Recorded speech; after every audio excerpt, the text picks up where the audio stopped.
بسم الله الرحمن الرحيم. إلى حضرة النبي سيدنا محمد صلى الله عليه وسلم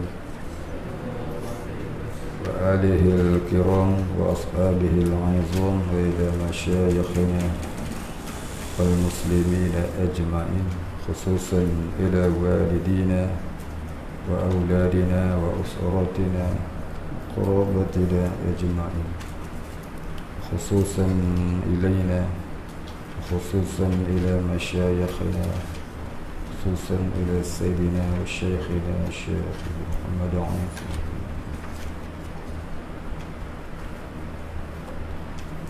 وأصولهم وفروعهم ومن ينتسب إليهم أجمعين. شيء لله الفاتحة. أعوذ بالله من الشيطان الرجيم. بسم الله الرحمن الرحيم. الحمد لله رب العالمين، الرحمن الرحيم، مالك يوم الدين، إياك نعبد وإياك نستعين، اهدنا الصراط المستقيم، صراط الذين أنعمت عليهم غير المغضوب عليهم ولا الضالين.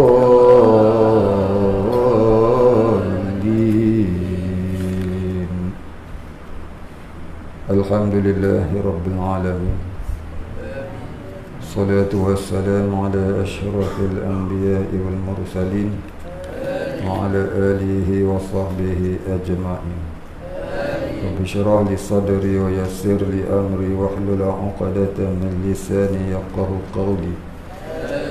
ولا علم لنا إلا ما علمتنا إنك أنت العليم الحكيم.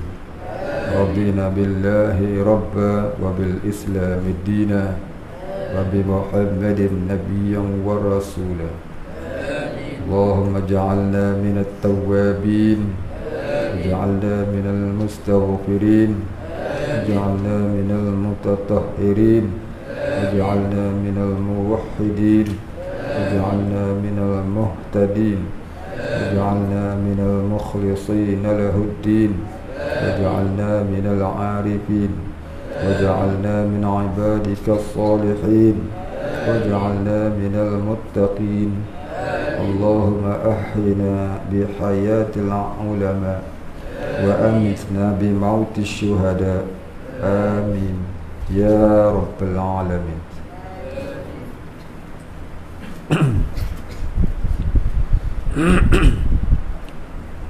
Kita sambung kitab Durus Samin, muka surat 15.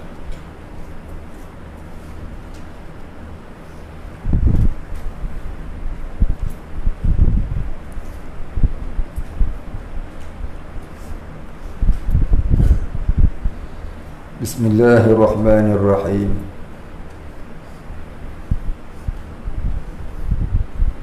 Qala musannif wal muallif rahimahullahu ta'ala wa nafa'ana bihi wa bi'ulumihi wa barakatihi, amin ya rabbal alamin. Qala musannif mas'alatun, ay hadhihi mas'alah, ini suatu persoalan. Mas'alatun maknanya persoalan ataupun kemuskilan ataupun pertanyaan. Kata Suhaimi rahimahullahu ta'ala, yakni kata al-Imam Syekh Suhaimi rahimahullahu ta'ala,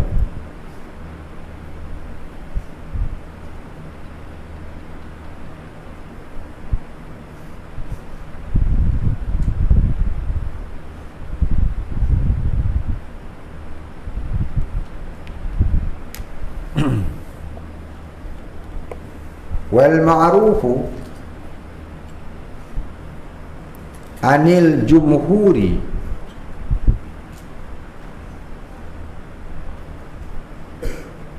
innama huwa adamu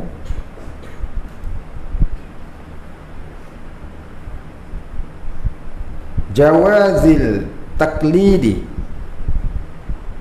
jawazit taklidi la adamu sihhatihi. Wal ma'rufu anil jumhuri innama huwa adamu jawazit taklidi la adamu sihhatihi. Bermula yang ma'ruf daripada jumhur, sungguhnya itu, sungguhnya yaitu ketiadaan harus taklid, bukan ketiadaan sahnya, yakni taklid daripada ilmu usul tiada harus. Tetapi jika taklid ia memadai imannya dan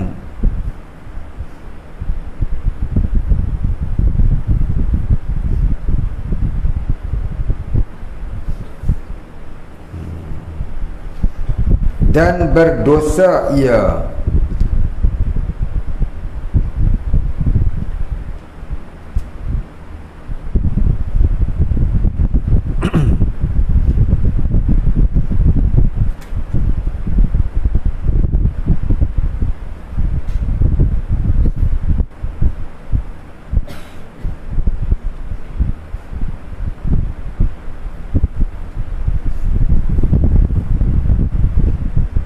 tengok kita.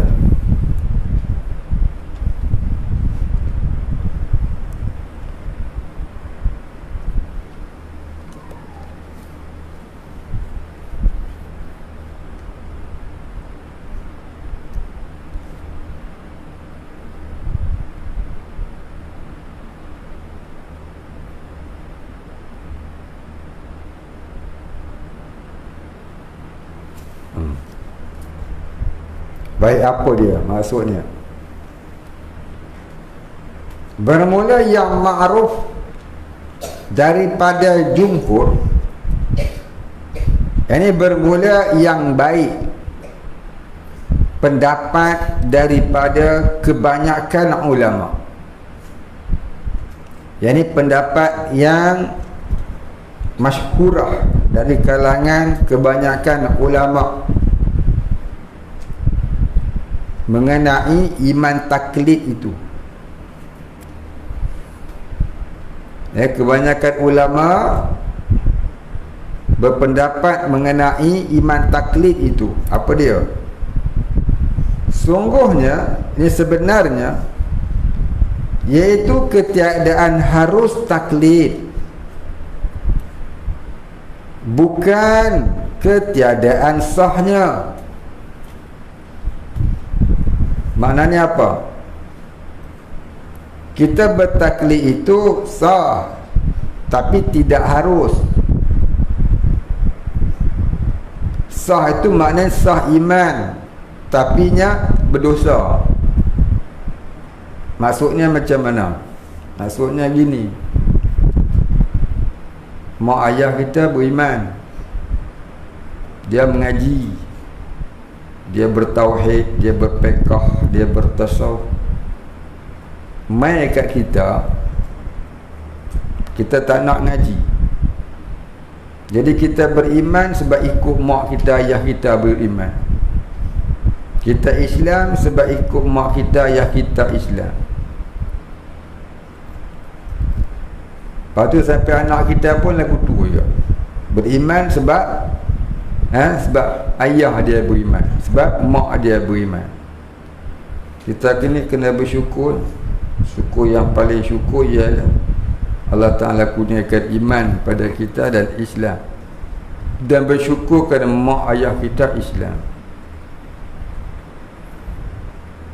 Jadi kita ni jadi Islam semata-mata kerana mak ayah Islam tu namanya Islam baka. Islam baka, Islam keturunan. Mukmin baka, mukmin keturunan. Bukan sebab ada pengetahuan, tidak. Tapi sebab mak dia Islam lah. Mak dia beriman lah. Tapi semata-mata mengaku Islam, mengaku beriman, maka tu dinamakan iman taklid. Mukmin yang taklid, iman ikutan, mukmin yang mengikut. Ikut siapa? Ikut mak ayah. Jadi iman dia sah dah. Iman dia sah. Tapi ketiadaan harus ia berkeadaan begitu. Dia tak harus berkeadaan begitu. Dia pun kena ngaji macam mak dia ngaji. Dia pun kena belajar macam ayah dia belajar, supaya hilang kejahilan diri. Jangan duduk di darjah taklid tu berlama-lamaan sampai mati, maka jadi berdosa. Imannya sah tak? Imannya sah, tapi berdosa. Tu kata ketiadaan harus. Keadaan harus duduk macam tu, duduk dalam keadaan jahil begitu selama-lamanya, jadi haram. Ketiadaan harus maknanya haram. Haram taklid macam tu, tapi bukanlah menafikan tidak sah iman. Imannya sah, cuma dia tiada harus dia duduk jahil begitu selamanya. Faham? Yakni taklid daripada ilmu usul. Baik, itu satu hal. Satu lagi, bila dia dah belajar, dia rasa dia umur 30 tahun, dia pun mulalah rasa, aku ni kalau jahil dengung sampai mati, aku ni demam pun dah tak tahan, patah kaki pun dah tak tahan. Kalau masuk neraka sentiasa diazab, boleh ke tahan? Tak akan tahan. Sakit tangan, kebah kaki tangan pun dah tak tahan dah. Mengeluh merata. Menyucuk kena kat belakang pun sakit dah, tak tahan dah. Kalau sentiasa dicucuk dengan api neraka sampai terbakar, lagi-lagi tak tahan. Sentiasa duduk macam tu, tahan ke aku? Maka terfikir je lagu tu. Tu namanya inayah minallah, pertolongan dari Allah, yang menyebabkan terasa hatinya jadi gitu, takut. Maka dia pun mulalah naik motor pergi masjid, pergi dengar kuliah, belajar tauhid, belajar fiqh, belajar tasawuf, belajar ilmu agama. Pasal takut azab kubur. Kesedaran yang Allah Ta'ala masukkan ke dalam hati, itu hakikatnya. Bukan dia sendiri yang sedar, Allah yang menyedarkan ia dari lamunan lena yang amat panjang, 30 tahun. Maka 30 tahun duduk dalam kelalaian, kealpaan, kedosaan itu ada hikmahnya. Hikmahnya dia menjadi sadar akan kesalahan dan kesilapan. Itulah tanda rahmat Allah. Nama Allah paling besar itulah dia mencampakkan rasa keimanan, memasukkan rasa ketakutan kepada azab. Lalu dia bertaubat dan jadi orang yang ahli masjid, ahli surau, ahli ilmu. Sampai dia belajarlah ilmu usuluddin, ilmu tauhid. Maka dia belajar ilmu usul itu pun bertaklid juga sebenarnya. Bertaklid kepada gurunya, gurunya kepada gurunya, gurunya taklid dari gurunya sampai Imam Abul Hasan Al-Asy'ari, sampai Rasulullah. Bertaklid juga. Adakah taklid macam tu tak sah? Taklid yang macam tu wajib.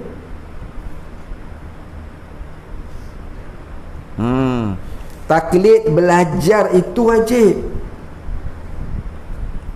Baik, dia kata di sini taklid daripada taklid pada ilmu usul tiada harus.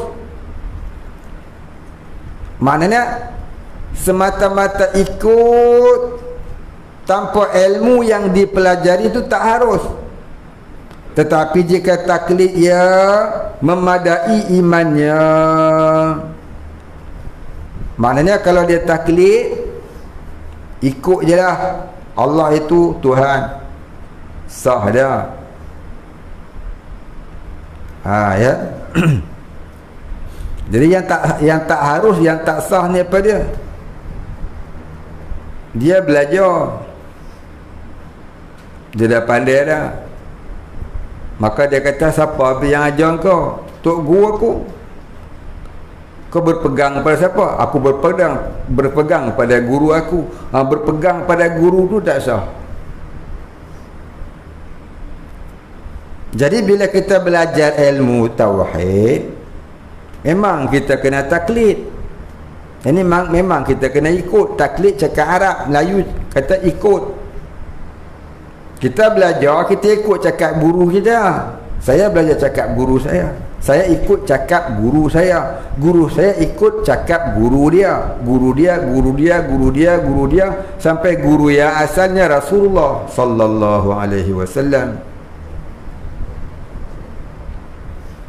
Jadi bila kita belajar, kita berpegang kepada ilmu guru dan kita ikut guru, itu tidak sah. Faham? Kita belajar, kita ikut ilmu yang guru sampaikan, maka kita berpegang kepada guru itu tidak sah. Habis itu macam mana? Kena berpegang dengan Allah. Belajar itu umpamanya seperti budak baru belajar berjalan. Bila budak belajar berjalan? Masa umurnya 1.5 tahun. Umurnya 1 tahun dia mula nak belajar berjalan. Maka dia berpegang pada tangan mak dia. Dia berpegang pada tangan ayah dia. Dia berpegang pada tangan mak dia. Dia berpegang pada tangan ayah dia, supaya dia tak jatuh. Maka itu namanya taklid kepada guru, pada pihak ilmunya.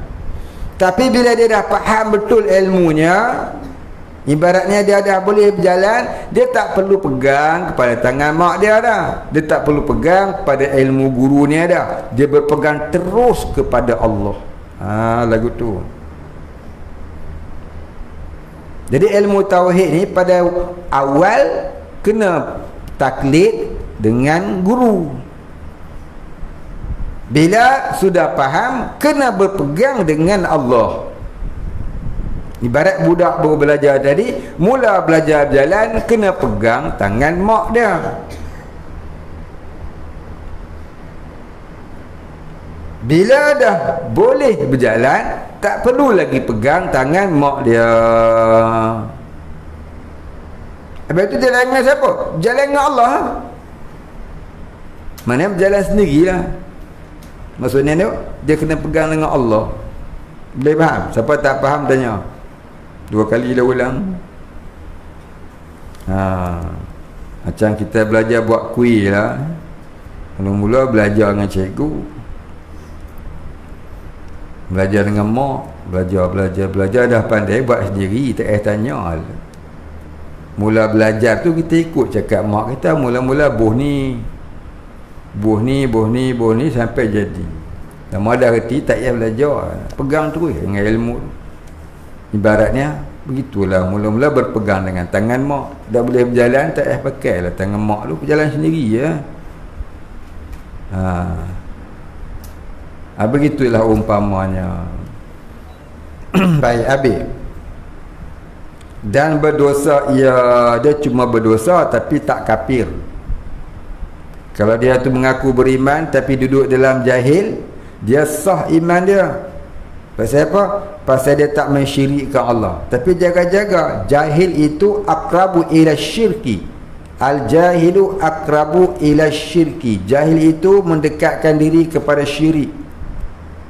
Al-jahilu akrabu ilal kufri. Jahil itu mendekatkan diri kepada kufur. Al-jahilu akrabu ilan nar. Jahil itu mendekatkan diri kepada neraka. Dia jahil itu mendekatkan diri kepada syirik, kepada kufur, kepada neraka. Jadi jangan berlama-lamaan duduk dalam jahil. Wajib hilangkan jahilnya. Wajib hilangkan jahilnya.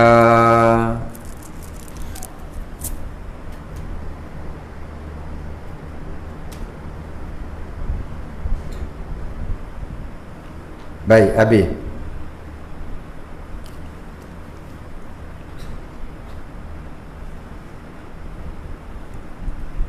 Dan lagi kata ia. Boleh faham pun? Tak faham tanya. Jadi kalau mengaku beriman, selagi tak buat benda syirik, maka dihukumkan mukmin yang asi. Selagi mengaku beriman dalam keadaan jahil, dan selagi tak buat benda yang menjadikan syirik, maka dia dinamakan mukmin yang asi. Iman dia sah tapi berdosa. Mukmin yang berdosa. Tapi kalau dia buat benda syirik,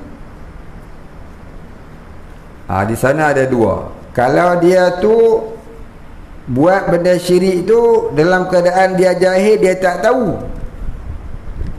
sebab tak ada guru nak ajar dia, maka dia terlepas daripada dosa. Tapi kalau dia buat benda syirik tu sebab sengaja meninggalkan majlis ilmu, sedangkan majlis ilmu berlambak-lambak, maka dia tidak taksir daripada, dia tak terlepas daripada dosa yang boleh membawa kepada syirik juga. Jadi jangan duk kata orang jahil buat dosa tak apa, pasal dia tak tahu tak berdosa. Jangan. Dia tak tahu pasal apa. Kalau dia tak tahu pasal tak belajar, di mana boleh belajar saja tak pergi belajar, yang itu tak terlepas daripada dosa, ataupun tak terlepas daripada syirik. Kalau dia buat dosa, kalau dia buat benda kufur. Yang kata tak berdosa, orang yang buat dosa sebab tak tahu tu, sebab dia di dalam belajar, kerana tak tahu itu dosa, yang tu dimaafkan. Dia dalam belajar tak tahu benda tu syirik, maka itu dimaafkan. Ataupun di tempatnya tak ada guru yang nak mengajar, dia nak belajar tapi tak ada orang nak mengajar. Tempat dia tu jauh pada masjid, tempat dia tu jauh pada surau, tempat dia tu jauh pada alim ulama. Mana? Kutub Utara.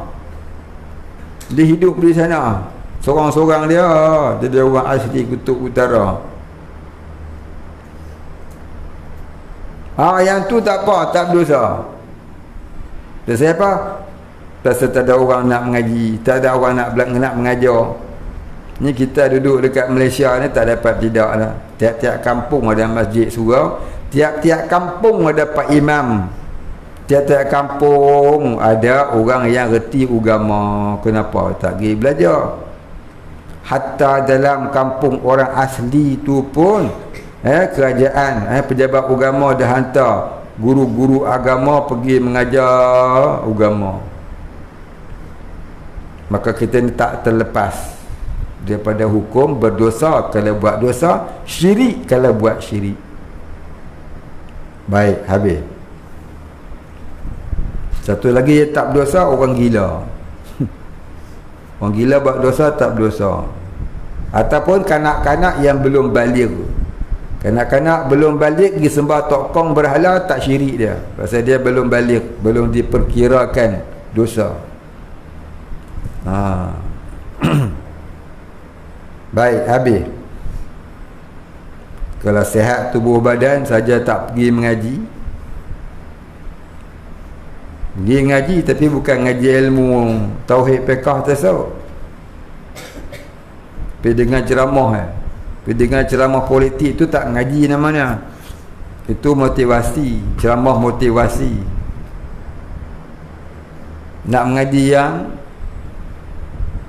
yang khususiah, pengajian yang secara formal, tauhid, fiqh, tasawuf, yang formal pengajiannya, ada step by stepnya,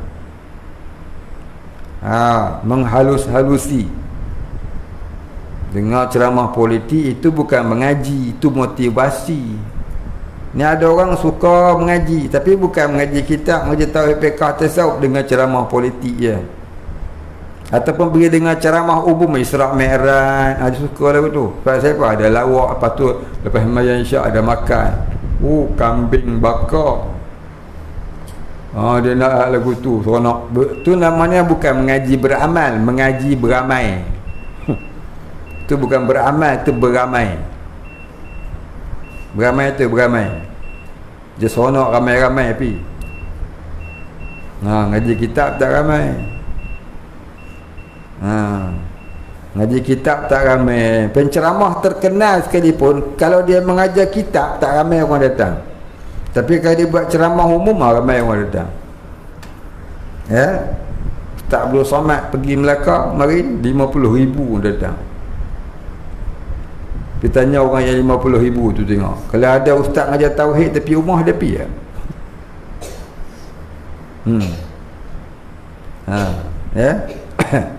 Baguslah begitu, baguslah. Bukan tak bagus, bagus. Tapi janganlah mengaji motivasi saja, tak mengaji tak mengaji yang fardu ain. Motivasi mengaji, yang haraki mengaji, tapi yang fardu ain tak mengaji. Berat lah tu. Baik habis. Dan kata ia lagi, dan lagi kata ia, wa amma taqlidu fil furu'i, boleh elok bagi, wa amma taqlidu fil furu'i fawajibun ala ghairil mujtahidi, fawajibun ala ghairil mujtahidi.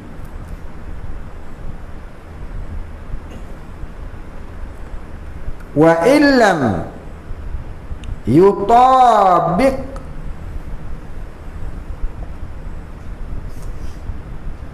ada bila ada amil jazam lepas lam tu kena baris mati. Tapi oleh kerana lepas baris mati tu ada alif lam, dia kena buh baris bawah. Jadi bunyinya wa illam yutabiqil waqi'i. Itu asalnya wa illam yutabiq, kau tu baris mati. Bila baris mati nak sambung alif lam tak boleh baca.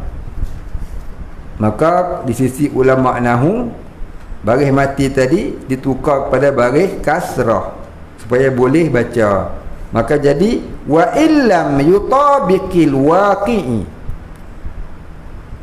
li'annal ahkama allati istafadaha,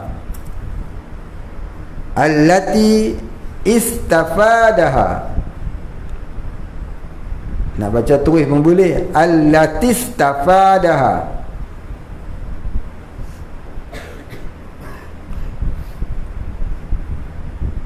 allati istafadaha, allati istafadaha al mujtahidu,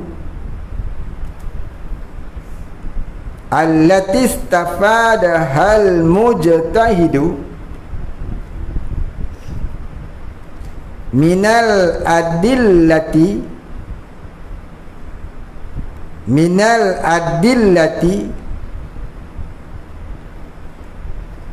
az-zanniyati, minal adillati az-zanniyati, minal adillati dhanniyati.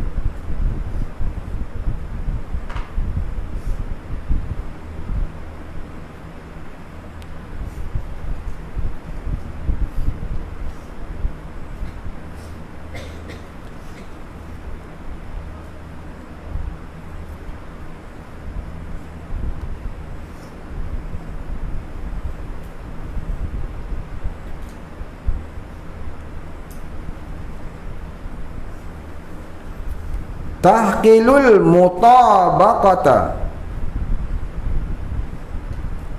Tahqilul mutabaqata lima fi nafsil amri, lima fi nafsil amri wa adamal mutabaqati wa adamal mutabaqati. Ain dal mim tu, itu dia ain sin mim ke apa dah, betul sikit tulisan tu, wa adamal mutabaqati itu. Baik, saya baca lagi, semak. Wa amma taqlidu fil furu'i fawajibun ala ghairil mujtahidi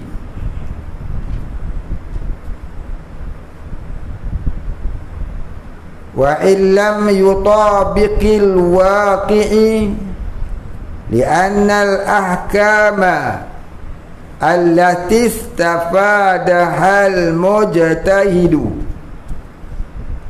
minal adillati dhanniyati tahqilul mutabaqata lima fi nafsil amri wa adamal mutabaqati.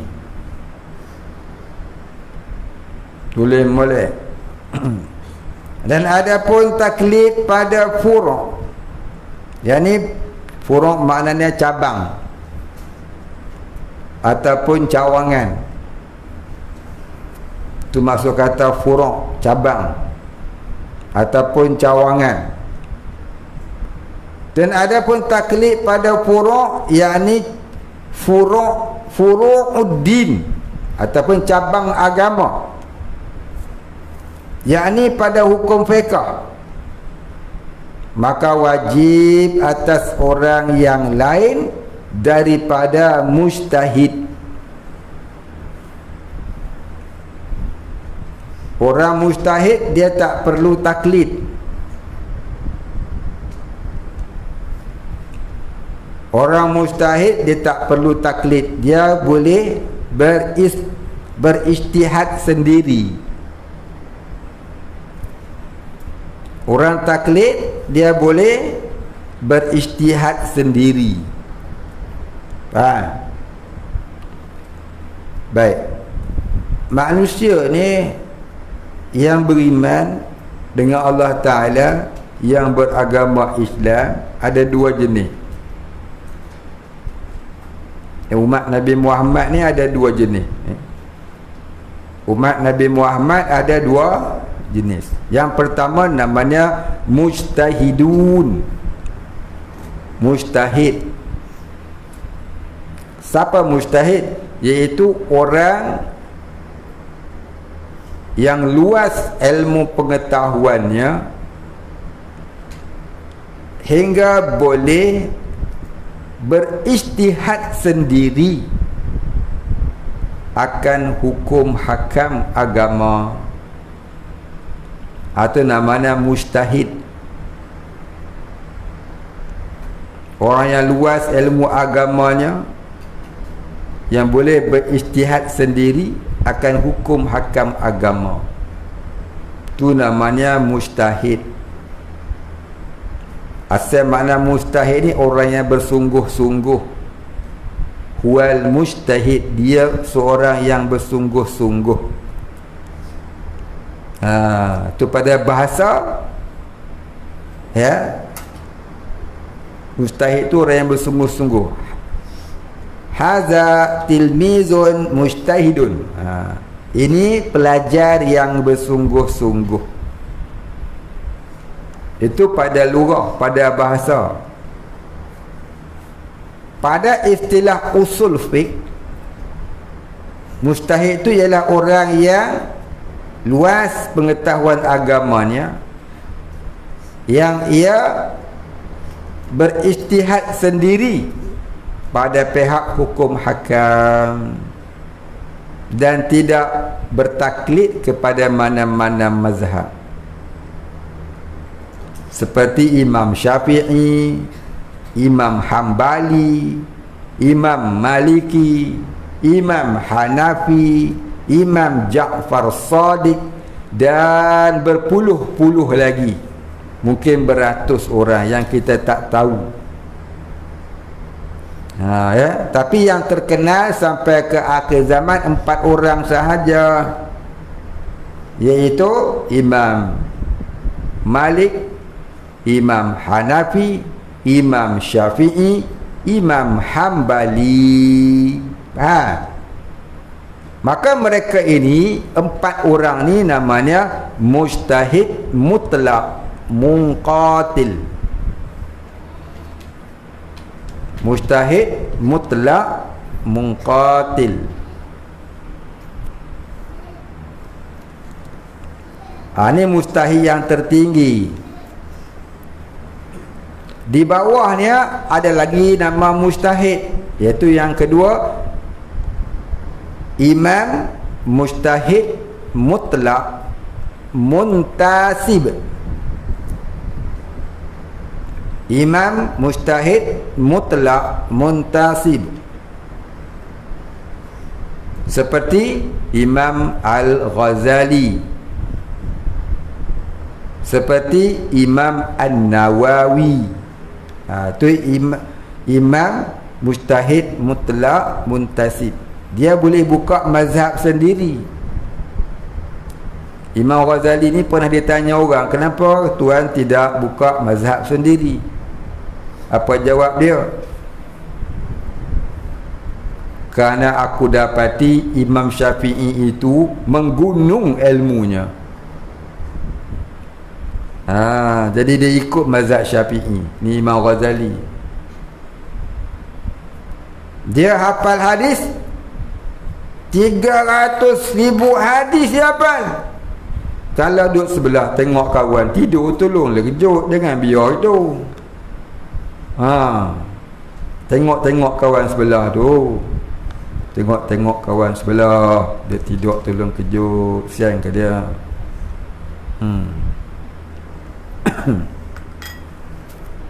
Dia mengantuk tadi, angkat kayu balak banyak. Malam-malam mengantuk. Kawan sebelah yang duk kira tak angkat kayu balak tu, tolonglah kejut.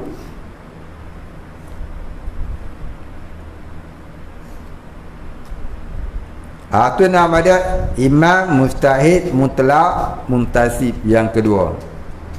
Yang ketiga, Imam Mujtahid Mazhab. Imam Mujtahid Mazhab, seperti Ibnu Hajar, Imam Ibnu Hajar Al-Asqalani, dan Imam Syekh Ramli Asy-Syibril Malsi.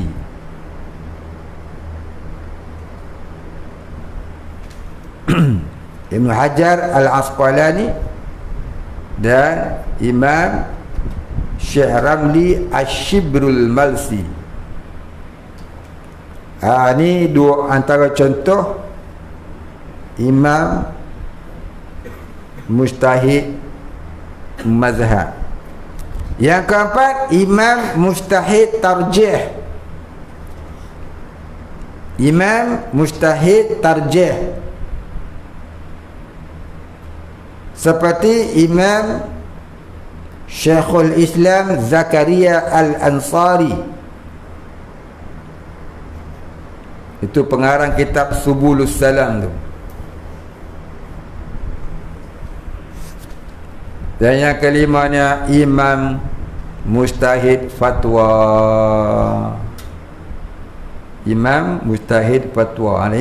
Lima tingkatan ni walaupun namanya mujtahid, tapi imam mujtahid fatwa dia masih mengikut kepada imam-imam di atasnya. Imam mujtahid tarjih dia masih mengikut imam-imam di atasnya. Imam mujtahid mazhab dia ikut pula imam mujtahid di atasnya. Tapi orang mengikut pula kata dia. Dia membuat kesimpulan dengan kata-kata imam yang lebih tinggi, kerana banyak pula di atas sana. Begitu. Tapi imam mujtahid mutlak muqatil tadi, dia tu yang putus. Tu yang tertinggi. Baik ya. Itu nama-nama imam mujtahid. Jadi imam mujtahid yang tak perlu taklid kepada sesiapa, iaitu imam mujtahid mutlak. Dia boleh berijtihad sendirinya kerana ilmunya. Kita ni apa, hadis pun tak hafal, Quran pun tak hafal. Imam Syafi'i dia hafal Quran umur 8 tahun dah khatam.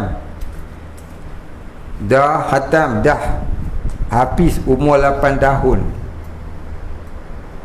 Ya. Dia baca, dia terus ingat. Taklah macam kita ada pejam celik, kelipop biji mata. Dah tadi punya pun dah lupa. Dia hafal mubrahin. Wal wajibu ma la yutasawwaru fil aqli adamu. Wal mustahilu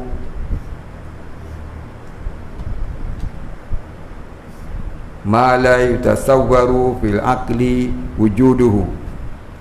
Termasuk wal jawazu, baca balik fal wajibu, nama dah lupa nama apa aku ni. Baru 3 baris lupa dah di atas. Tu kita pasal apa? Menterdarah kuat. Macam-macam yang makan, tahi Cina makan, semua dia makan. Balik rumah McDonald pun makan, sapu. Ingat kita tak tahu, duduk sini tak makan, balik rumah McDonald pun makan.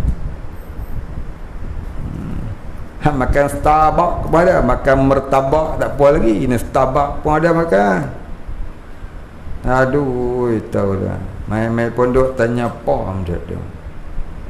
Betul dia ingat kita tak tahu. Tu malas nak suruh mengapai. Suruh mengapai dah tak. Seminggu tak dapat lagi tu sebagai pun. Matan Umul Barahin. Pasal apa? Ni dah ada macam-macam makan. Imam Malik dia dapat tahu, ayah dia dapat tahu ibu dia menyusukan dia dengan sesuatu orang yang tak tahu sumber hasil dia. Dia pegang kaki Imam Malik, ya, kemudian dia enjut sampai muntah, boleh terkeluar balik susu tu. Pasal apa? Pasal tak mau nanti anak dia tu jadi benar. Ni kita hak orang pun kita sambung. Hak orang buat macam hak kita, makan hak orang. Jadi saya nak pesan ni, siapa-siapa yang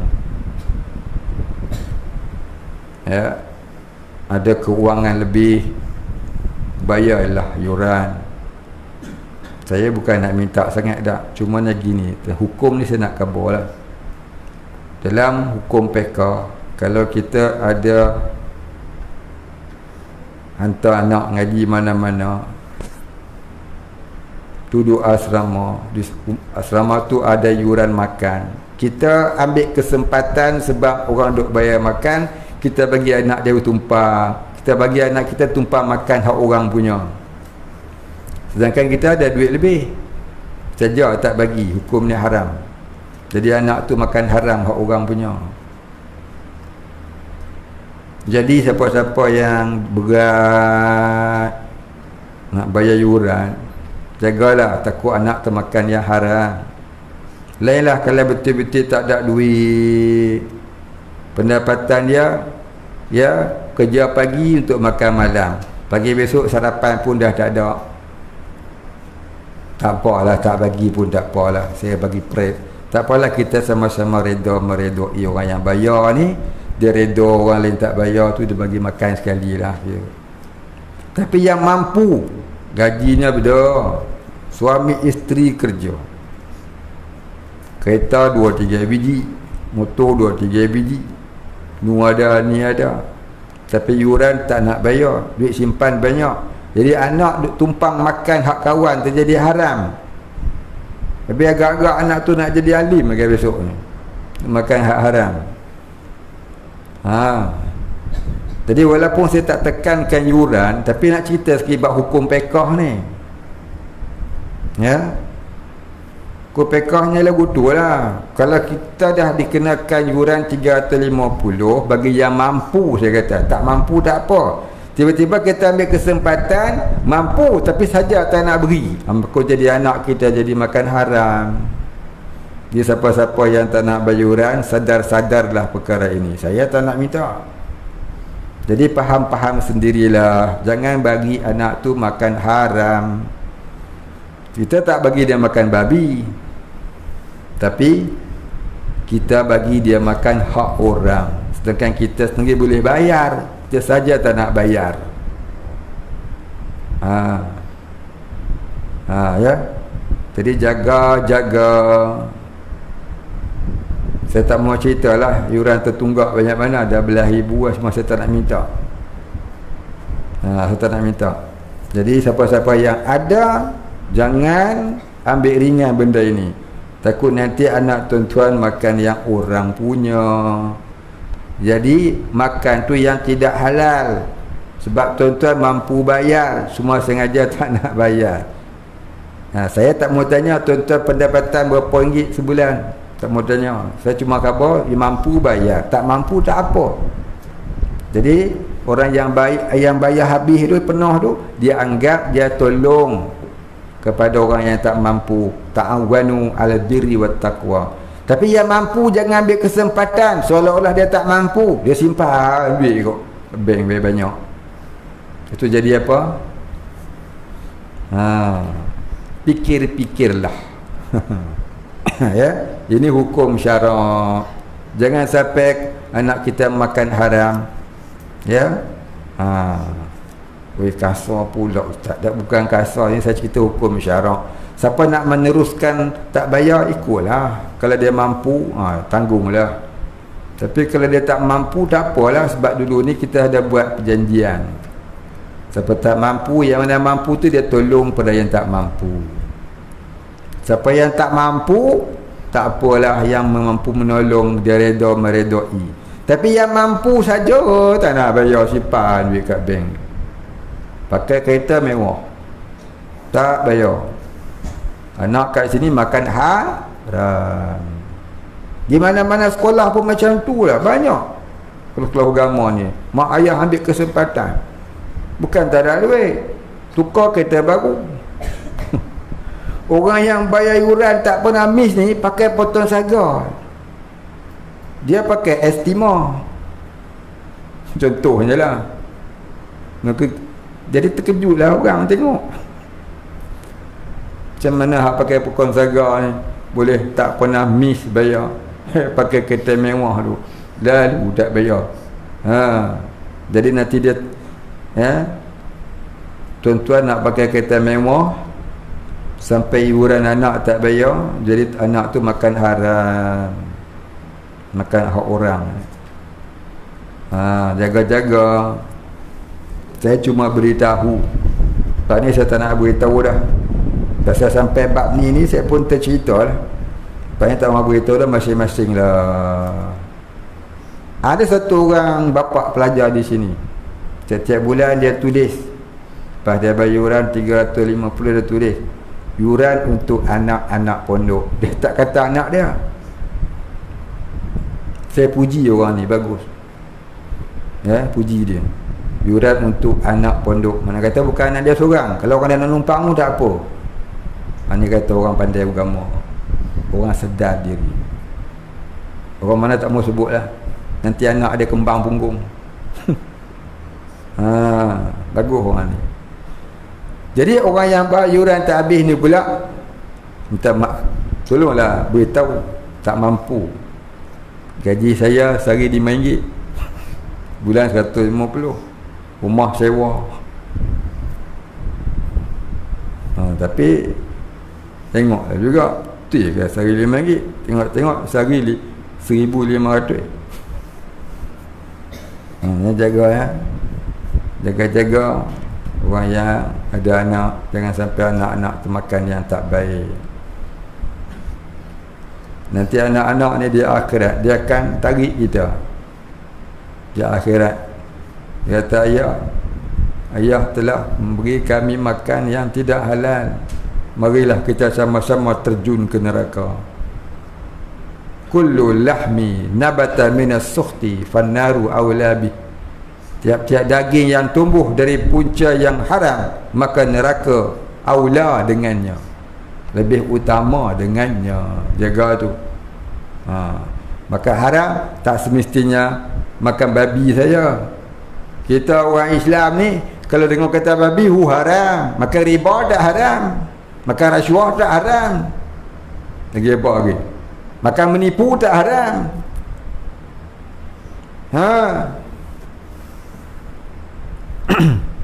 Baik, habis.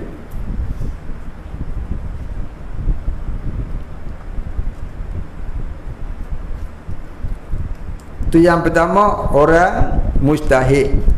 Yang kedua, orang taklid. Yang pertama mustahid, yang kedua ni muqallidun. Yang pertama mustahidun, ada 5 jenis. Yang kedua umat Nabi Muhammad ini namanya muqallidun, iaitu orang yang bertaklid kepada mustahid. Maka apa hukum orang taklid ni? Dia kata maka wajib atas orang yang lain daripada mustahid, dan jikalau tiada muafakat pada nafsul amri sekalipun, kerana bahawasanya segala hukum yang diambil oleh ulama yang mustahidun daripada dalil itu zanniyah.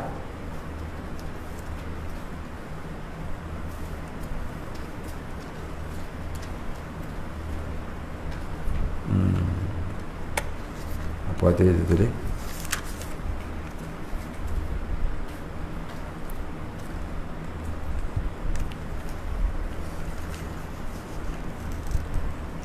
Zanniyah yahkilu, muafakat bagi nafsul amri, dan yahtamilu, tiada muafakat pada nafsul amri. Oi, banyak anak-anak terang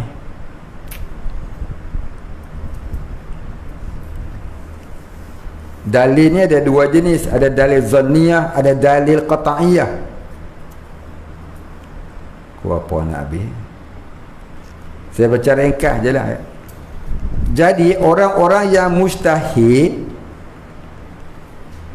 dia beristihad berpandukan dalil yang dia faham melalui ilmu yang dipelajari dan dihafazkan. Maka dari dalil itu ada 2 jenis.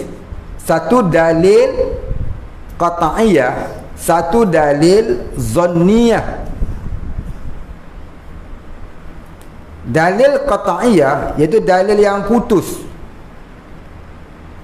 yang tak ada lagi berkhilaf-khilaf ulama padanya.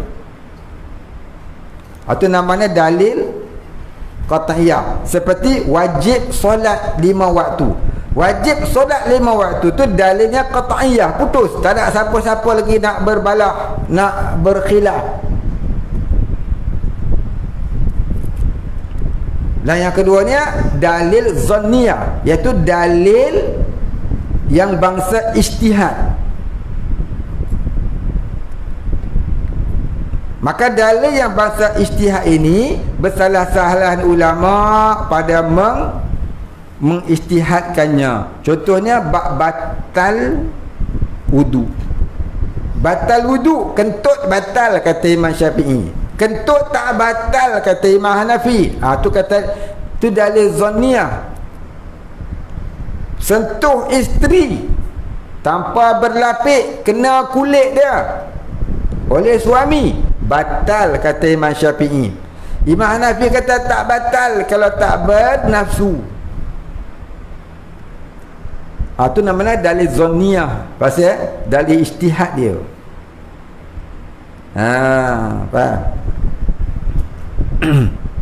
Maka dalil itu yaqilu muwafiqatin, yang ada tempat ambilan dia tu yang muafakat. Contohnya bagi nafsul amri, bagi diri pekerjaan. Nafsul amri makna diri pekerjaan.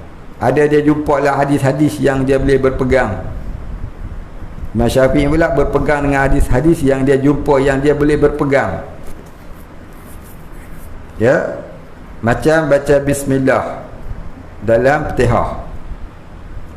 Mazhab Syafi'i dia baca bismillah jelas. Allahu akbar. Bismillahirrahmanirrahim. Alhamdulillahi rabbil alamin. Arrahmanirrahim. Dia baca bismillah tu jelas. Jahar, kuat. Kenapa? Berpegang dengan hadis yang diriwayatkan oleh Ibnu Abbas radhiyallahu an. Ibnu Abbas namanya Abdullah bin Abbas radhiyallahu an, yang mana dia tak pernah tinggal solat dekat dengan Rasulullah. Maka Imam Syafi'i melihat pada riwayat Ibnu Abbas ni lebih kukuh, maka dia kata kenalah baca bismillah.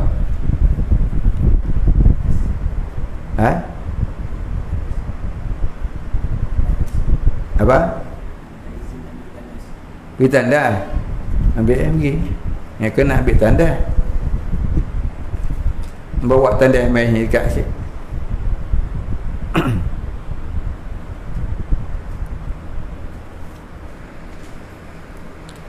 Lagi siapa nak minta keluar tanda, mai duduk dekat sikit. Jangan duduk belajar macam tu, dia kurang ajar. Mari duduk dekat sini, duduk sini, minta. Jangan duduk laung-laung lagu tu. Biadab nama dia. Tu pesan kawan-kawan, lain-lain lebat lagu tu biadab.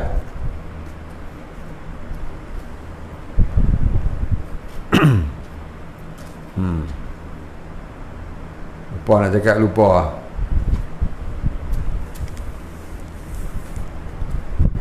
Itu yang pertama contoh dia. Ada pula mazhab lain, dia tak jaharkan bismillah, kena berpegang kepada riwayat sahabat yang lain, seperti riwayat Sayyidina Abu Bakar As-Siddiq, yang Sayyidina Abu Bakar ni kata, Nabi tak baca bismillah dengan jahar. Maka lepas takbir Allahu Akbar, dengar ya alhamdulillahi rabbil alamin. Tak ada bismillah, dia baca juga bismillah tapi slow. Dia baca slow, sunat bagi dia. Baik, itu namanya dalil yang zanni. Ni kena belajar kitab usul fiqh. Saya ngajar usul fiqh dulu kat satu tempat kat negeri Selangor. Dah beli kitab semua dah. Harga kitab pun dekat RM40. Pergi ngajar 3-4 kali. Pakat-pakat lari belakang. Nak mengaji kitab usul fiqh. Kitab usul fiqh ni kau nak mengaji, kena reti nahwu sorot. Dah reti dah pekah-pekah yang bahasa fardu ain ni. Apa tak barulah ngaji kitab usul fiqh. Ini suruh baca kitab usul fiqh, ngakak pandai belaka dah. Kita pun hurai cara orang maju usul fiqh dah pakat lari. Lepas tu pakat berhenti. Lepas tu saya pun berhenti. Nah, kali kalau kita nak mengaji kitab, jangan minta nak mengaji kitab apa, terpulang pada guru cikgu tu dan nak ajar kita apa. Ni apa ustaz, mengajar kitab usul fiqh ustaz. Kita pun mengajar, buka lah kitab usul fiqh. Susah barangkali. Usul fiqh ni payah. Satu ilmu yang payah antara ilmu-ilmu ialah ilmu usul fiqh. Pergilah kot 3-4 kali, pekat lari habis. Pening dia dah pening. Wajib saja ada 8. Makna wajib pun tak tahu. Tiba-tiba nak cerita wajib saja ada 8 dalam kitab usul fiqh. Dah pening kepala dia. Wajib akal dengan wajib syarak tak nak beza. Tiba-tiba dalam syarak saja ada wajib tu ada 8 jenis. Dah pening kepala dia. Dia minggu depan tak main dah. Sebab tu orang kata bukan hanya nak beli barang kena ukur baju di badan sendiri, nak mengaji pun kena ukur baju di badan sendiri. Apa ilmu kita nak mengaji? Jadi saya pesan, mana-mana orang nak panggil, mana-mana ustaz ke ustazah nak mengajar, kabarkan dia kami nak mengaji tauhid, ajarlah kami kitab apa yang padan dengan kami. Kami ni tak reti. Kabar lagu tu senang. Dia mainlah mengajar matan Umul Barahin dulu. Kami nak mengaji fiqh ustaz, agilah. Pergi. Ini nak mengaji fiqh. Bawa kitab Baijuri. Baca 2-3 kali, cabut lari.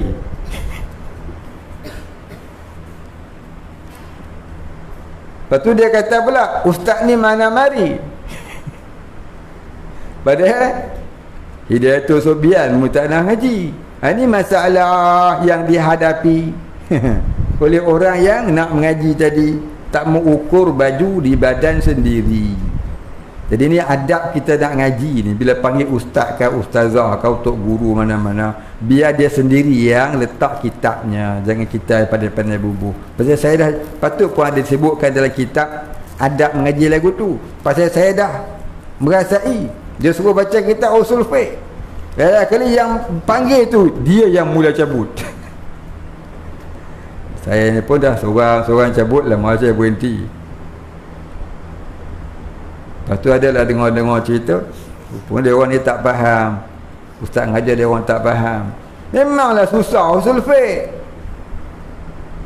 Dia ngaji, tanya orang mengaji Azhar, orang mengaji syariah tahun 5 Azhar Mesir, baca kita Asbah wan Nazair. Tanya dia senang tak? Kami duduk pondok dulu, ngaji kat pondok ialah Asbah wan Nazair karangan Imam Jalaluddin As-Suyuti rahimahullahu taala. Imam Jalaluddin As-Suyuti ni dia juga mengarang kitab tafsir Jalalain. Jalalain makna Jalaluddin, dua orang yang bernama Jalal, iaitu Jalaluddin As-Suyuti dan Jalaluddin Al-Mahalli. Maka digelarkan kitab tu Jalalain, dua Jalal. Tafsir yang dikarang oleh dua orang bernama Jalaluddin. Jadi begitulah kaedah kita nak mengaji. Jadi saya cerita sikit-sikit lebat usul fiqh ni. Tak sampai lagi kita nak mengaji darjah usul fiqh ni, nahum berterabur. Suruh tasrif pa'ala pun tak lepas. Budak perempuan lagi pandai tafsir pa'ala. Orang lelaki-lelaki mengerti, dia baca kepala yakpilu kaplan bahwaka pilun wazak kapal. Lepas tu tidur tak menghafal. Orang perempuan tanya, "Oi, boleh ke?" Malu perempuan. Nampak biasa tengok duk minang perempuan dalam bab malu. Perempuan lagi pandai nahu. Orang tak tahu nak cakap apa lah. Kau mengapai atau tak mengapai.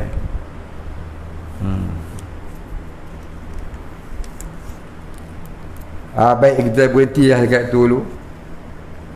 Kemudian katanya mas'alatun, kata Syekh Ahmad As-Suhaimi rahimahullah ta'ala.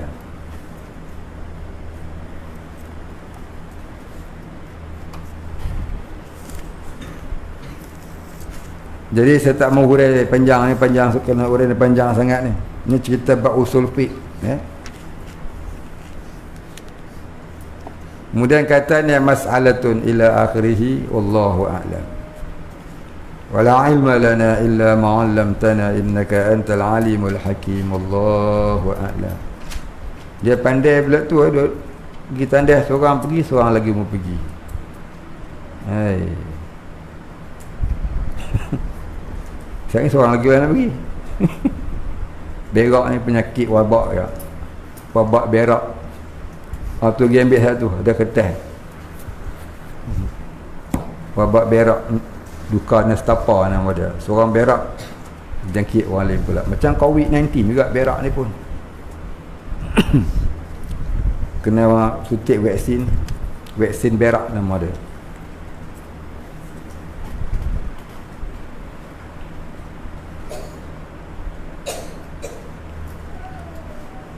Dia tanya, saya nak bertanya, kalau kita pergi rumah orang, jika dijamu hidangan yang kita was-was dan ragu untuk makan, apakah adab kita nak menolaknya kalau kita ambil warak? Oh, dia pergi rumah orang, dia tengok-tengok kawan tu jamu dia McDonald. Nak makan ke tidak, dia kata. Ya. Jadi wah-wah dia nak makan ke tidak McDonald ni. Yang tu saja dia jamu ni tak ada lah. Tak ada, lain tak ada lah. Yang tu saja. Lepas tu Coca-Cola. Kita semua dah tahu Coca-Cola dulu saya sebut dah. Coca-Cola ni ada arak. Yang terbaru ni, ya, yang terbaru ni ada satu badan NGO dekat Malaysia ni mengkaji kandungan dalam Coca-Cola tu memang ada arak yang JAKIM kata halal tu. Dulu saya dah sebut dah banyak kali, lama dah, saya ingat dah dekat 20 tahun saya sebut dalam Coca-Cola tu ada arak. Ini pengakuan pengeluarannya sendiri, tapi JAKIM kata halal tak apa. Pun JAKIM pun bubuh lah cok halal ke lepak.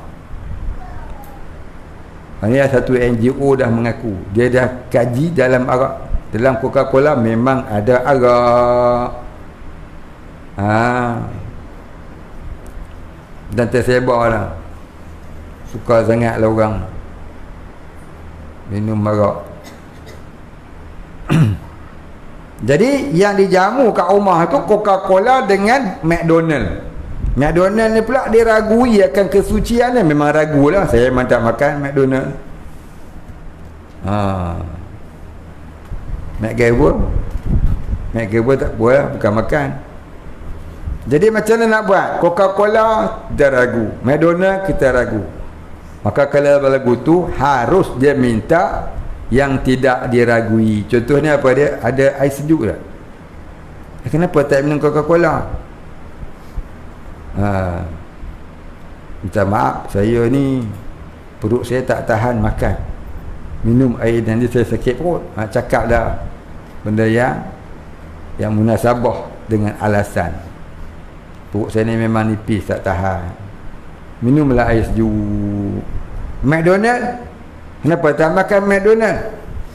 Saya minta maaf, benda ni pun saya makan, bukan saya tak makan. Tengok nanti saya makan. Tengoklah slow balik ya. Orang balik tinggal situ ya. Minum air sejuk ya. Orang balik angkat balik buat tak reti. Pandai-pandailah aku melepaskan diri ya, daripada memakan makanan yang diragui ya. Jangan tu, oh ni saya tak makan reti, ada babi, ada arak, jangan sebut ya. Ni orang kita tak biasa. Orang kita biasa tu lain. Tuan-tuan dengar, saya berkasar dengan murid saya di sini. Murid saya di sini ni, dia punya otak dah jadi besi. Bukan cakap apa, dia bukan marah. Saya dia pula komplain tu, dia ustaz ni dia ajar nak murid dia kasar-kasar. Murid saya di sini kau empuk dengan besi biru, tak dia apa. Tak dia apa lah. Kalau kau orang luar kau jangan. Sehari dia tembak ni, terasa. Jadi gitulah kita pergi rumah orang ni, Jangan bagi dia terasa. Jawablah benda-benda yang munasabah, yang agak-agak tak terasa lah hatinya. Nanti bila-bila kita beritahu dia, tuan, kita WhatsApp dia. Coca-Cola ni menurut pengeluarnya, tulis pada dia. Ambil satu artikel hantar ke dia. McDonald ni pula kita masalah dia gini. Hantar ke dia. Mudah-mudahan dia faham. Jadi saya nak beritahulah pada semua ibu bapa pelajar, terutamanya, ya, jangan bagilah budak-budak, anak-anak tuan-tuan perempuan ni makan benda-benda yang meragukan. Termasuklah coklat, aiskrim yang meragukan. Ya.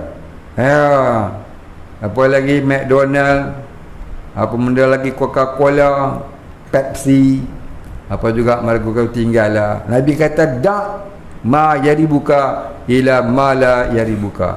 Tinggal yang kamu ragu, ambil yang kamu tak ragu, kamu selamat. Ya, Maggi tu saudara makanlah, Maggi, Cintan, wheat tu saudara makan, meragukan. Makan yang orang Islam buat tak apalah juga. Mudah-mudahan kita baik sangka makan yang saji, agromas. Yang orang Islam buat Maggi tinggallah. Oi. Lama dah saya duk kaji benda tu. Bukan saya kaji, kawan saya yang kerja kat kilang tu. Maggi, Mami, wheat, Cintan. Dia kata lebih kurang je pembuatan dia. Kemudian coklat, gula-gula tu tuan-tuan, ya, boleh tinggal lah. Ini semua menyebabkan kita jadi hilang semangat keimanan, hilang semangat istiqamah alal ubudiyah.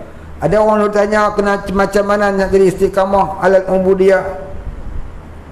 Ya, macam mana nak istiqamah? Kita sendiri pun tak istiqamah sebenarnya. Barangkali kita dah termakan benda-benda yang macam ni. Kita duk makan dah benda haram, cuma kita tak tahu, jadi syubhah. Benda tu duk memakan di dalam. Hilang semangat keimanan kita, hilang semangat nak ibadat kita. Kadang-kadang rajin, selalunya malas. Gitulah. Kau rajin pulung sungguh-sungguh, malas sungguh-sungguh. Puncanya itulah kadang makanan kita tak jaga.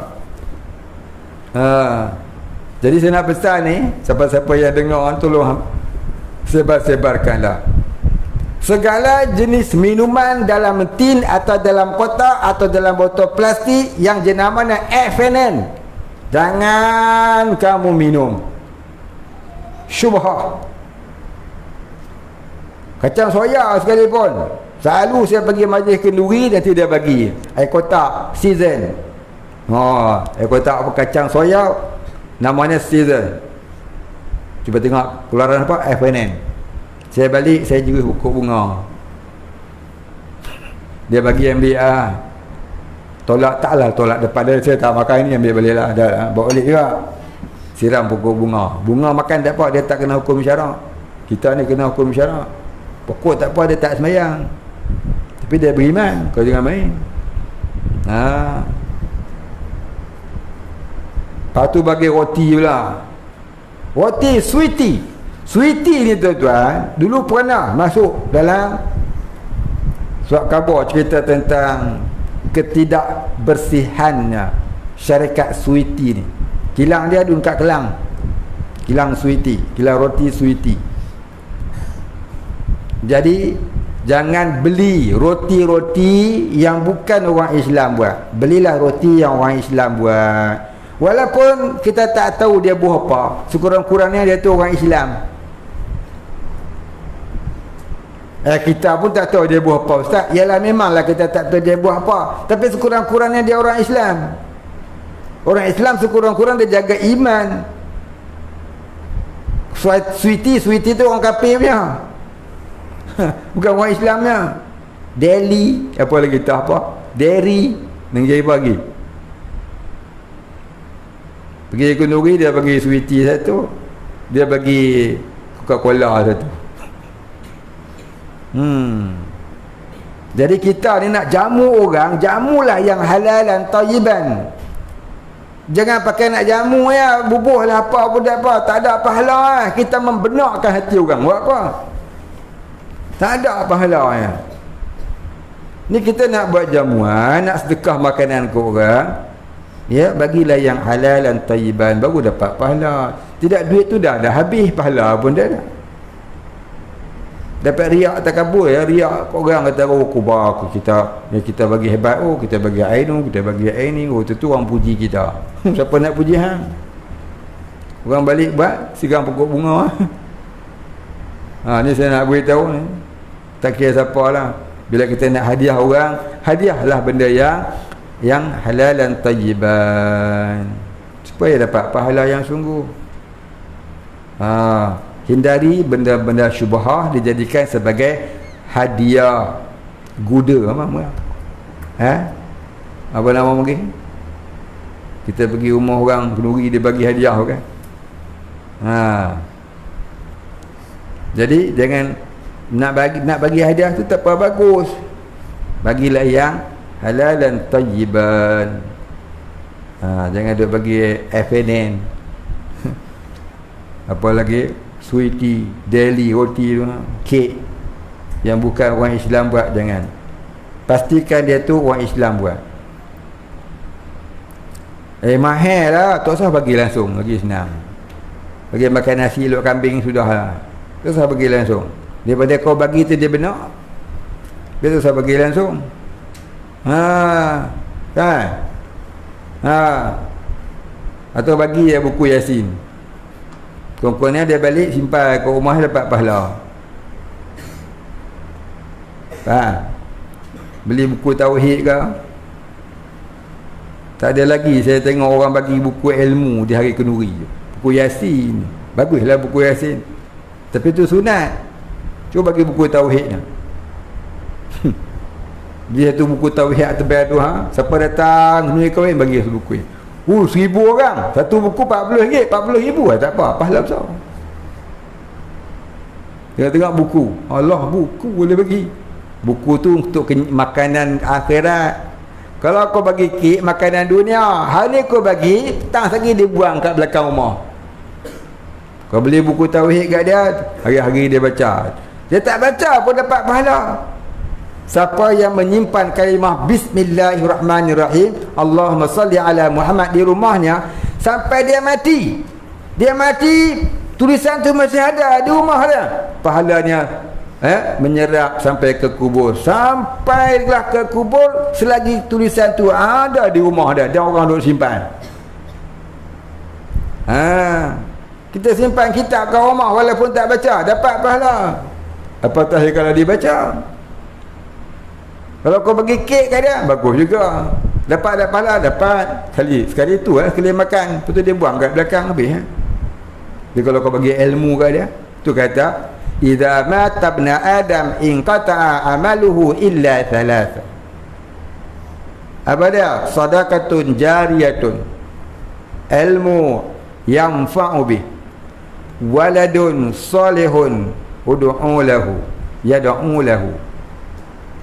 Apabila mati anak Adam, terputus segala amal melainkan 3 perkara: sedekah jariah, ilmu yang bermanfaat, anak soleh yang mendoakannya.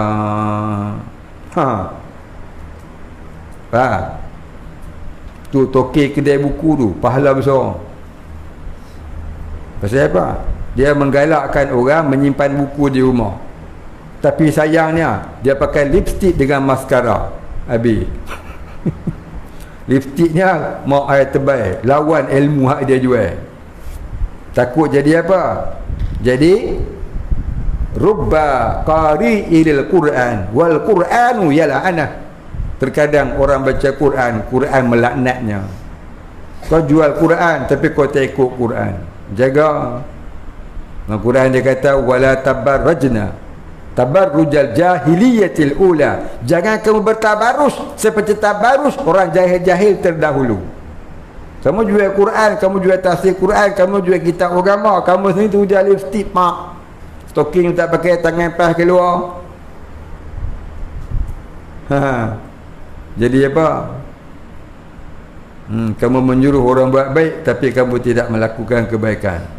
Atamuruna an-nasa bil birri wa tansawna anfusakum wa antum tatluna al-kitab.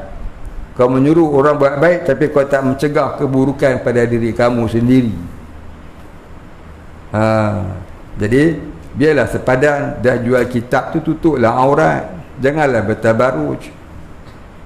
Sebut nama kitab semua dia tahu. Suruh tutup aurat, jangan tabaruj, dia jeling, dia jegi gitu. Kau ni tok guru ke? Kau ni mufti ke? Kau sultan ke? Kau PM12 ke? Kau apa ke? Macam-macam dia tanya. Baik. Kadang-kadang jual kitab pakai helai pendek. Lelaki pula. Dia betul-betul ngam-ngam kat kepala lutut. Jual kitab. Tu macam-macam. Wallahu a'lam. Baik, demikianlah apa yang saya boleh jawab bagi soalan yang ditanya tadi. Ada satu lagi tu. Ramai pula orang tanya. Saya nak balik nak setengah-setengah ni. Kalau apa nasi berlaku.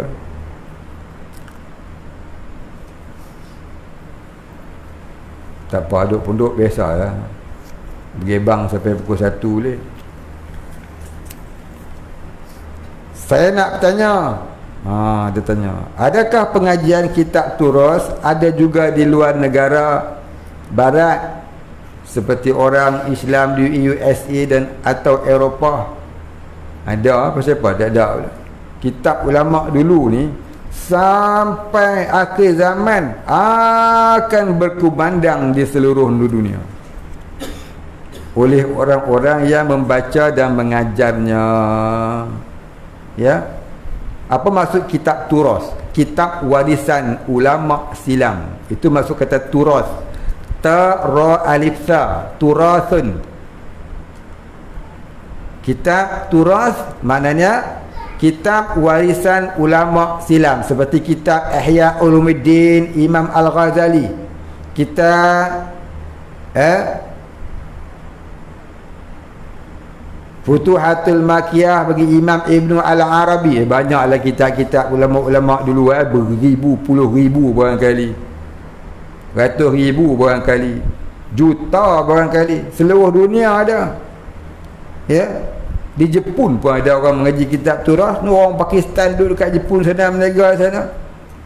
Nah, dia orang baca kitab-kitab ulama-ulama silam di sana. Hak kafir tu taklah mengaji, hak Islam belajar.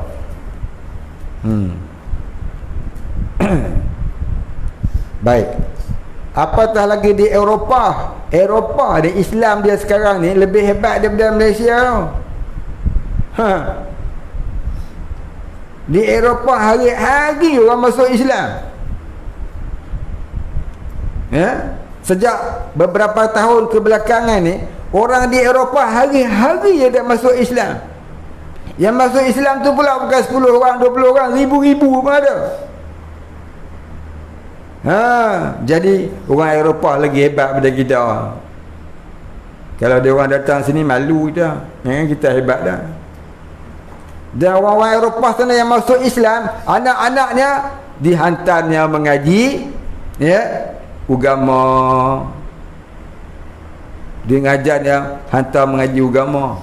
Dihantar mengaji agama, tauhid, fiqh, tasawuf, tafsir, hadis, mantiq, balaghah, bayan, badi', ma'ani, nahwu, sorab, usul tafsir dan berbagai-bagai ilmu agama. Di sana ada sekolah-sekolah mereka dirikan. Contohnya sahabat saya di England, Syekh Ali. Dia ada sekolah Islam di sana, di London. Orang Islam sana, orang kafir sana masuk Islam, hantar anak tu masuk sekolah agama. Orang-orang kafir di sebelah sana, bila mereka masuk Islam, mereka pun hantar anak mereka ke sekolah-sekolah agama. Kita sini ya lama dah Islam, anak tak hantar sekolah agama. Pasal apa? Low class. Nak pula sekolah pondok, very low class. Lagi dia duduk sekolah pondok ni boleh panggil baca Yasin dengan tahlil lah, lain tak erti lah. Bagi mereka yang ada hari ni di atas muka bumi di Malaysia, tak ramai lah. Tak ramai dah orang yang faham ngaji agama. Di Eropah sana tuan-tuan, mereka buat sekolah Islam macam universiti. Mereka buat sekolah Islam tu komplek pengajian Islam macam universiti. Ingatkan universiti? Dah sekolah rendah Islam, Islamic Primary School. Dekat mana? Dekat Bolton, Jerman, dekat USA, dekat London, dekat Eropah. Masya Allah. Kita ingatkan mereka koman. Dah kita ni yang koman sebenarnya, tuan-tuan. Kemudian mereka belajar free. Siapa dia? Orang-orang Islam sana buat keluar zakat, hantar ke pondok, hantar ke sekolah-sekolah agama ni. Jadi orang-orang kaya ni yang support pengajian pelajar-pelajar tadi ni, dan guru-guru yang mengajar ambil duit zakat. Kita zakat pun tak keluar. Macam di India. Di India tak ada yuran. Pendaftaran yang masuk, kemudian tak ada yuran. Orang kaya India, dia bagi pada sekolah-sekolah agama zakat-zakatnya, derma sedekahnya. Maka daripada derma sedekah zakat tu ditanggung pelajar-pelajar. Termasuklah, bukan kata pelajar orang India, orang luar-luar sekalipun. Kawan saya duduk sana 7 tahun. Tu Maulana Husni yang datang baru ni, dia ngaji dengan saya. Duduk India 7 tahun. Kat mana dia duduk lupa, sampai dapat Maulana. Dia ngaji Syria 3 tahun. Selalu dia jadi orang Kedah. Kadang-kadang dia jadi penterjemah kepada orang-orang Arab yang datang ke Malaysia. Dia cerita sana belajar free. Kita sini ni masalah ya. Baik. Jadi kita jangan sangka orang sana tak mengaji, yang masuk Islam sudah. Orang sana lagi hebat lah. Wallahu a'lam. Al-Fatihah. A'udzubillahi minasyaitonirrajim. Bismillahirrahmanirrahim. Alhamdulillahi Rabbil Alamin, Ar-Rahmanir Rahim, Maliki Yawmiddin. Iyyaka na'budu wa iyyaka nasta'in. Ihdinas siratal mustaqim, siratal ladzina an'amta 'alaihim ghairil maghdubi 'alaihim waladdallin. Amin. Bismillahirrahmanirrahim. Alhamdulillahi Rabbil Alamin. Wassalatu wassalamu ala asyrafil anbiya'i wal mursalin wa ala alihi wa sahbihi ajma'in. اللهم اغفر لنا ذنوبنا وارحمنا وأنت الغفور الرحيم. اللهم اغفر لنا ذنوبنا ولوالدينا وارحمهم كما ربيانا صغارا ولمشايخنا وللمسلمين أجمعين برحمتك يا أرحم الراحمين. اللهم نور قلوبنا بنور معرفتك يا فتاح يا رزاق. افتح لنا فتحا قريبا كما فتحته على أنبيائك وأوليائك وعبادك الصالحين. صلى الله على سيدنا محمد وعلى آله وصحبه أجمعين. سبحان ربك رب العزة عما يصفون. سلام على المرسلين والحمد لله رب العالمين. Baru ni ada orang komen saya, dia kata kenapa ustaz ngajar kasar-kasar dengan anak murid, tak ada lemah lembut. Saya memang ngajar kasar-kasar biar mereka ni terbiasa dengan dikasari, supaya mereka tabah dalam menghadapi ujian hidup beragama. Pasal apa? Hari ini ni tuan-tuan, banyak orang lari daripada mengaji. Pasal apa? Tersentuh hati bila dengar ceramah ustaz yang terkasar lidah. Sikit dia kata, siapa makan riba haram, maka tempatnya dalam neraka. Minggu depan tak datang dah. Cepat terkedu, sensitif, fobia sungguh tengah buat hukum ni. Tu saya nak bagi dia orang ni biar cekal, biar selalu kena hentam. Besok Allah bisa tegal biasa. Kau katalah apa pun, aku hidupku agama. Tak mau jadi orang sensitif lagu tu. Cakap sikit bahawa agama, tegur sikit, sensitif, cabut.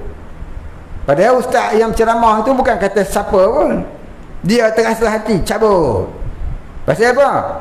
Terluka hatiku dengan bahasa darimu. Sensitif sungguh buat agama ni. Tapi kalau artis popular ke apa, tak ada pula dia nak sensitif. yang terbuka telanjang terbogel ke atas benda tu. Cerita buat hukum haram, oh sensitif sungguh tu pun haram ke. Ni biar dia orang ni kena selalu. Besok ni dia biasa kena. Cakap lah apa pun, aku dah biasa dah. Bukan setakat besi biru. Bukan setakat besi biru, besi peling pun aku dah kena lah. Ni setakat nak kata aku ni gini. I don't care. Biar dia orang lagu dulu. Betul ke? Wallahu a'lam. Padahal muka